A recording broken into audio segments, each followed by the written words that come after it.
There's an organisation, Sex Matters, that speaks more sense than even we do on this station. The Director of Campaigns, hey, McAnena, Fiona McAnena, how are you? I'm well, Jeremy. I knew that was coming. Yeah, I'm sorry, I got it again. Hey, McAnena. Lovely to see you, my darling. Thank you so much indeed for joining us.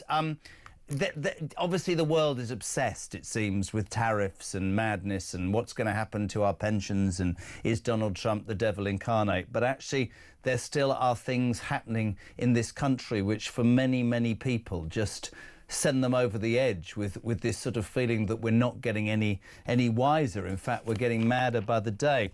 The story that sort of garnered interest today is a professional women's pool tournament has been hit by mass protests after the final ended up being contested by two transgender players. Harriet Haynes and Lucy Smith faced off in the Ultimate Pool Women's Pro Series Event 2 in Wigan on Sunday, having beaten each beaten four female-born opponents. Critics labelled the event preposterous, accusing the sport of cheating on social media, and former Olympic swimmer Sharon Davis, who we know speaks enormous sense, called it bloody ridiculous and grossly wrong in each and every way. Protesters inside the venue shouted, "He's a man and we stand with Lynn Pinches," and held up banners saying "Save women's sport."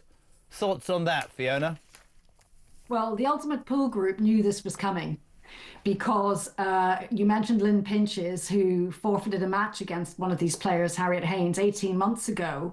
And this player, Haynes, who was born male, has been cleaning up the prize money. And now there's another one, Lucy Smith, coming up close behind.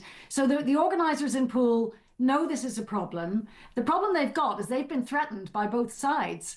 So they actually adopted a proper female category in the summer of 2023. And then this player, Harriet Haynes, who's male, threatened them with legal action.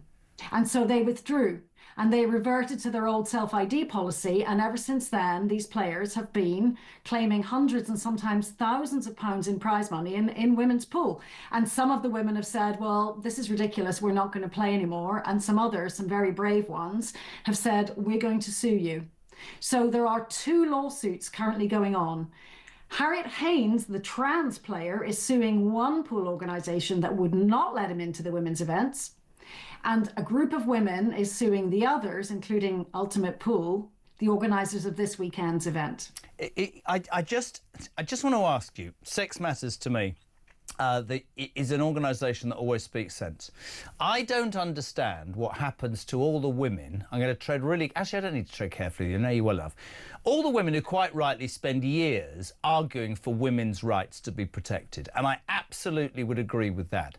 I hear not a jot from them, Fiona, when we get onto the debate about, transgender people in female toilets. I have a teenage daughter. I'm actually prepared, I don't care what crap I get, to say I don't want that. I don't think it's fair if you are a female sports person who has trained all your life to be cast aside, ousted, beaten or whatever because a man is in your place. I hear nothing from women who stick up for women's rights when it comes to this debate. Why is that, do you think?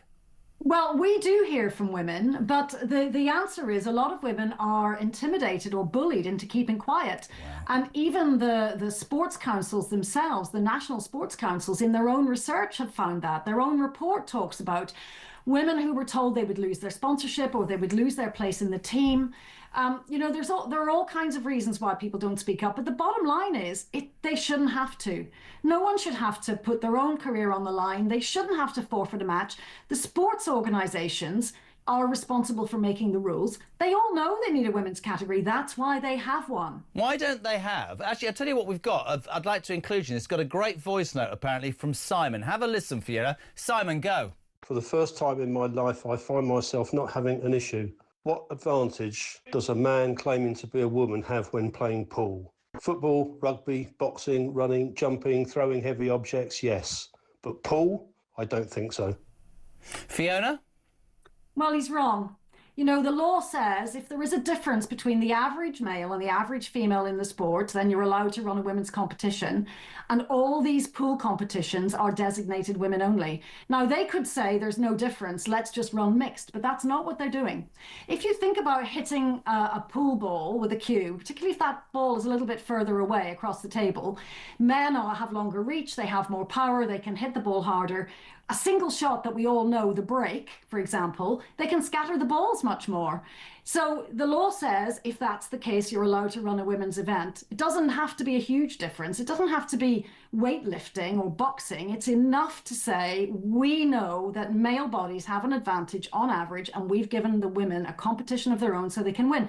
And the reason for that is to protect them from people like Harriet Haynes and Lucy Smith, who are bringing male advantage into the women's category, and that's why they're cleaning up the prize money. You know, you said about all sides sue each other, and we're at this sort of point where nobody knows what to do. Why is it not sensible, right, very briefly, whether it's toilets or sports or whatever, to have a category for men and women and a transgender category? Why can't you have a transgender toilet? I don't have a problem with any of that. But I am not, as the father of a teenage girl, going to say that I am happy with a man in a dress with a penis going into a toilet where my teenage daughter is. And I will argue the toss with anybody about that. It's not me being unfair. I'm not going to get into a debate about what I think about it. That's sport. Have a different category. Why is it so difficult for people to understand that?